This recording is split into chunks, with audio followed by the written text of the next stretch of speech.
Эфирда яңалыклар вакыты, студияда Лейсан Галиева. Исәнмесез, бүгінгі шығарылышының төп темалары. Изге гамәл, Әлмәт балалар йорты тәрбияләнүчеләре экскурсияда булып кайтты. Я надеюсь, детки остались довольны и запомнят надолго эту поездку.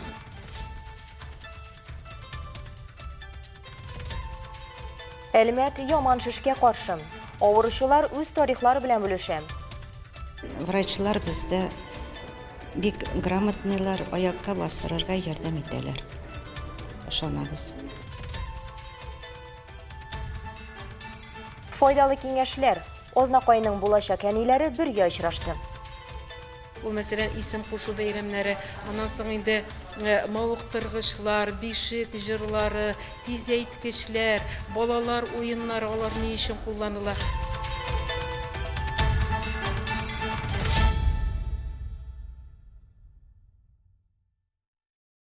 Бірінші июльден қолабызда жәмәғат транспорты хәрәкәтенә үзгәрешләр кертелә. Қолабыз халқы үшін үстәмә маршрутлар эшли башлаячак. 8 номерлы маршрут автобусы РТС-тан башлап Совет, Риза Фахриддин, Герцен, Ленин урамнары аша Төзүчеләр проспекты, Ватанны саклаучылар Сургут урамы аша Алнас тукталышына кадәр барачак. Кайту юлы Сургут, Ватанны саклаучылар урамы, Төзүчеләр проспекты, Шевченко урамы, Зарипов проспекты, Ленин, Фахриддин, Совет урамы аша узып РТС тукталышына тәмамланачак. 7 номерлы троллейбус маршруты Су-2 тукталышыннан Геофизическая, Совет, Сулейманова, Герцен, Ленин урамнары, Төзүчеләр проспекты, Бигеш урамы, Зарипов проспектына кадәр бара. Кайту юлы Ленин, Герцен, Сулейманова, Совет урамы аша узып Геофизический урамындагы соңгы тукталышка кадәр.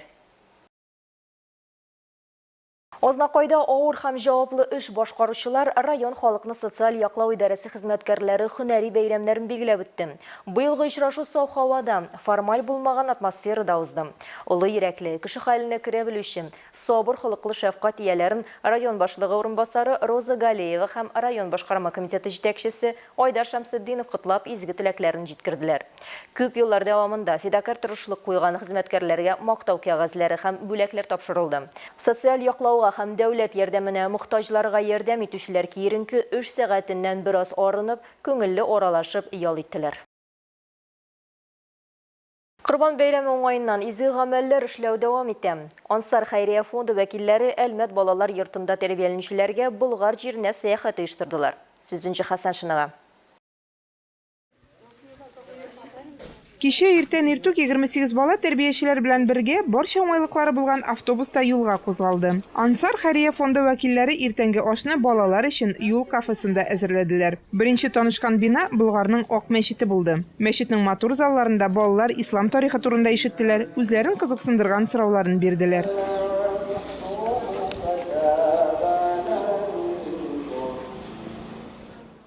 Вообще идея появилась еще в прошлом году, когда мы... Узган елны Әлмәт балалар йортында тәрбияләнүчеләр белән табигатькә шашлык пешерергә чыкканда, мин балаларга сорау бирдем. Сез тагын кая барырга теләр идегез дип. Шунда кемдер табигатькә, кемдер шашлык ашарга дип әйтте. Шулай ук Болгарга сәяхәт турында да тәкъдим булды. Из стен, скажем, детского дома. Дети много кто кричал на природу, на шашлыки, и было предложение также поехать в Болгар.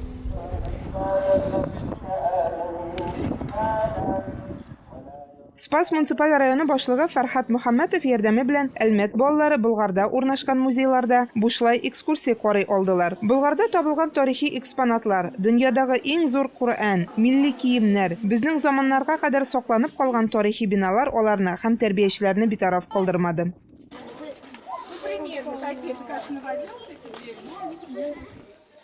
Я в Болгаре первый раз. Мин Болгар җирендә беренче тапкыр. Һәм миңа монда Коръән музее бик ошады. Анда бик кызыклы күргәзмә урнаштырылган. Экскурсиядә мавыктыргыч үтте. Бу сәяхәт бик файдалы. Чөнки без үзебезнең тарихыбыз белән таныштык. Һәрбер кеше үзенең халкының тарихын белергә тиеш дип саныйм мин. Что каждый человек должен знать историю нашего народа. Мы хотим сказать большое. Без әлеге сәяхәтне һәм экскурсияларны оештыручыларга рәхмәтләребезне җиткерәбез. Балалар ватаныбызның тарихын үз күзләре белән күрделәр. Бөтенесе бик канәгать калды. Тормышта аларга кирәк булачак файдалы белемнәр тупладылар. Временно и самое главное пригодится в жизни.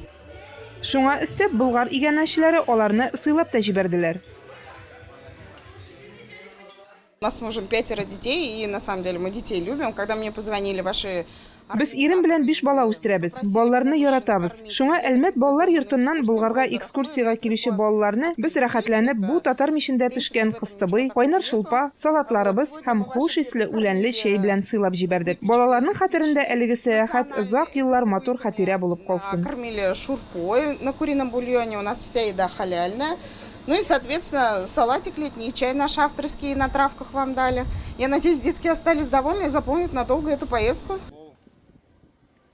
Әлеге сәяхәт турында сез тулырак 12 июль кичке 8-дә чыгачак Ислам нуры тапшыруыннан карый аласыз. Энҗе Хасан Шына, Рафаэль Сафин, яңалыклар вакыты, Луч Әлмәт телекомпаниясе.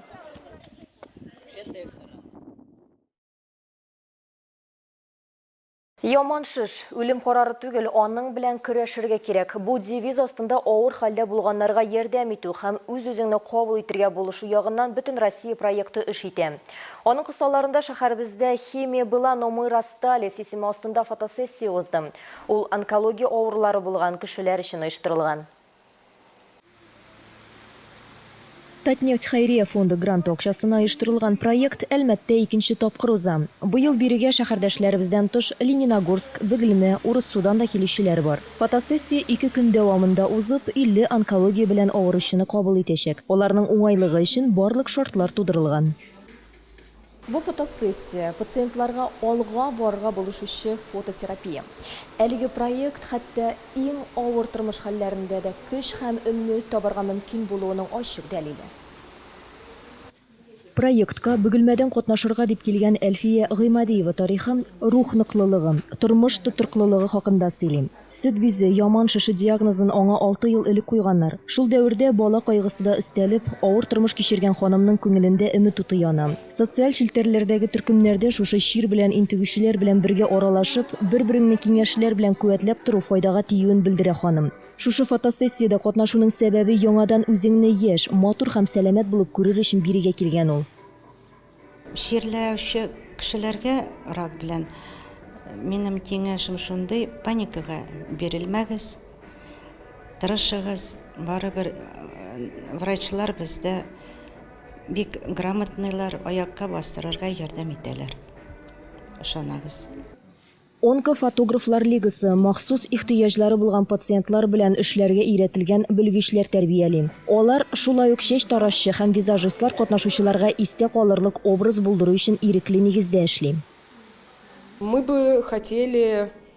Без шулай ук башка геройларны да чакырырга телибез. Күптән түгел генә яман шиш белән авырланган кешеләр яки әллә кайчаннан чирләп һаман берсенә дә ачылмаган булса, без аларның тарихын белеп һәм әлбәттә башкалар белән бүлешеп аралашырга һәм ярдәм итәргә шат булырбыз. Открыться, мы готовы принять, мы очень будем рады узнать историю и, конечно, рассказать ее всем остальным. Проект планлаштырылган фото көннәрдән тыш даими нигездә эшләп тора.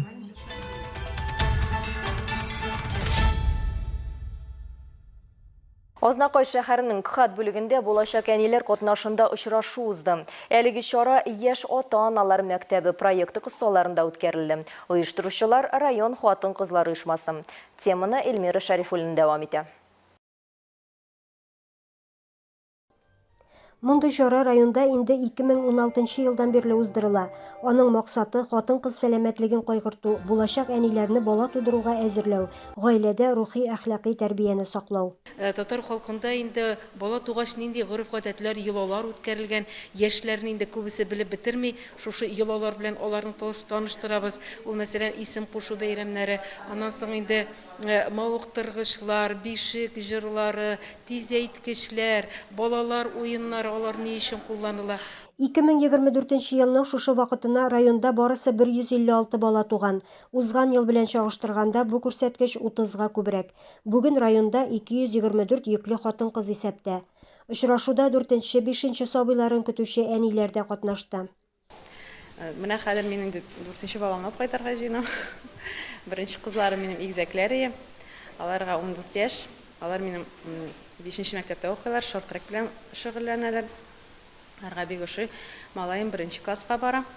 Әмир исемле. Менә 4-нче кызлар көтәбез, ала бирсә, ирем белән ире үз эше белән мәшгуль. Без бик шатбыз, безнең балалар безгә бәхет кенә китерә. Һәрбер бала үзенең тормышын туу белән безгә яктылык алып килә. Бөрек сәламәт булсыннар балаларыбыз. Мин 5-нче баланы кайтам. Улым малаема 20 яшь, Алмаз исемле. Аннары Нияз, Ралина, Белекей 2 яшьлек Раян.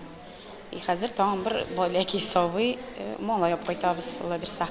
Гаилә елы кысаларында үткәрелгән очрашуны сәламләү сүзе белән Азнакай муниципаль районы хатын-кызлар оешмасы җитәкчесе Эльвира Галиева ачып җибәрде. Алга таба булачак әниләр алдында бала тудыру чоры хакында табиб-акушер-гинеколог Айгөл Кедрасова чыгыш ясады. Это все постепенно, все нормально, такого прям большого дискомфорта не будет, будем так считать. Настраиваемся только на положительные эмоции. Шулай ук психолог Оксана Никанорова чыгышы тыңланды. Хатын-кызлар алдында Зәңгәр мәчеттән килгән Рәфис хәзрәт Мифтахов та сүз тотты.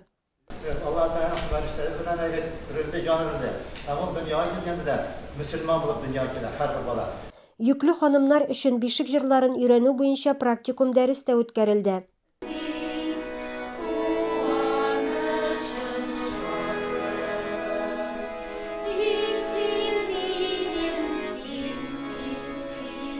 Чарада катнашучы һәр ханымга истәлеккә китаплар бүләк иттеләр. Бүгенге очрашуда барысы 2 дистәгә якын булачак әни катнашты.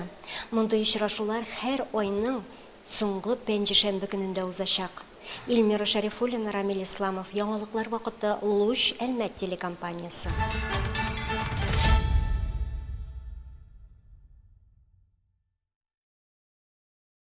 22 июнь илебез халкы хәтеренә фашист Германиясенең вәхшиләрчә Советлар Союзына һөҗүм башлаган көн. Безнең илебездә генә дә 200 миллионнан артык кеше гомерен алып киткән бөек ватан сугышында һәлак булучыларны искә алу максатыннан бүген кич 20:00 сәгатьтә Мәңгелек ут мемориаль комплексында Хәтер шәме бөтен Россия акциясе узачак. Иртәгә 9 сәгатьтән шунда ук мактаулы каравыл торачак. Көндезге 10-да район башкарма комитеты һәм Әлмәт шәһәре җитәкчелеге Мәңгелек утка чәчәкләр салачак.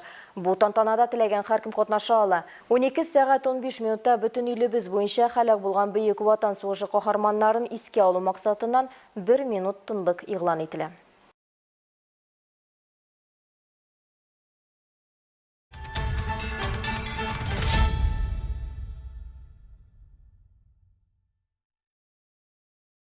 Телекомпания безнең 33 еллыгына багышланган Әлмәтнең Алтын тавышы вокаль проектының 2нче сезонына гаризалар кабул итүнең бүген соңгы көне. Бу бәйге үз талантыңны күрсәтү, кыйммәтле тәҗрибә туплау өчен уникаль мөмкинлек. Золотой голос Альметьевска. Ул җыр бәйгесе генә түгел. Ул тормышта үзеңне табып һәм үз йолдызыңны сәхнәдә кабызу мөмкинлеге. Узган сезонда проект шәһәрне дүр китереп, Әлмәткә якты һәм талантлы башкаручыларны бүләк итте. Быел да җыр бәйгесе җырларга хыялланган, әмма дөньяга үз тавышын күрсәтергә батырчылык итмәгән һәркемгә сәхнәгә юл ача.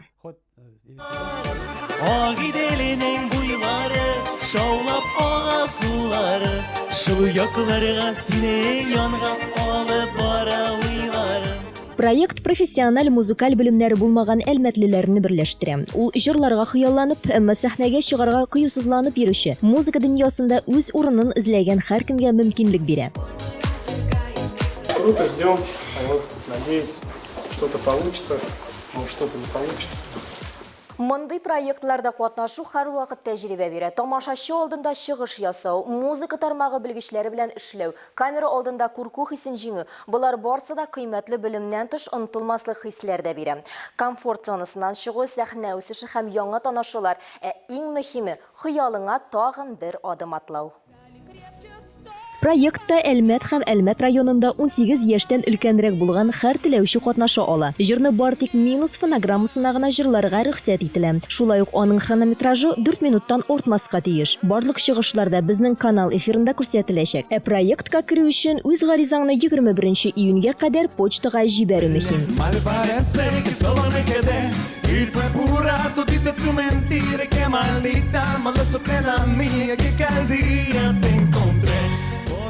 Әлмәтнең алтын тавышы булу мөмкинлеген кулдан ычкындырмагыз.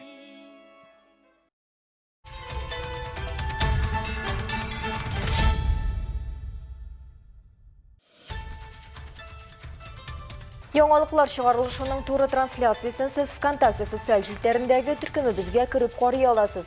Безнең иң кызыклы сюжетларыбызда рәсми аккаунтларыбызда урнаштырыла. Әлегә шулар иде. Мин Ләйсән Галиева һәм монтаж операторы Динара Ситинская сезнең белән саулашабыз. Исән сау булыгыз.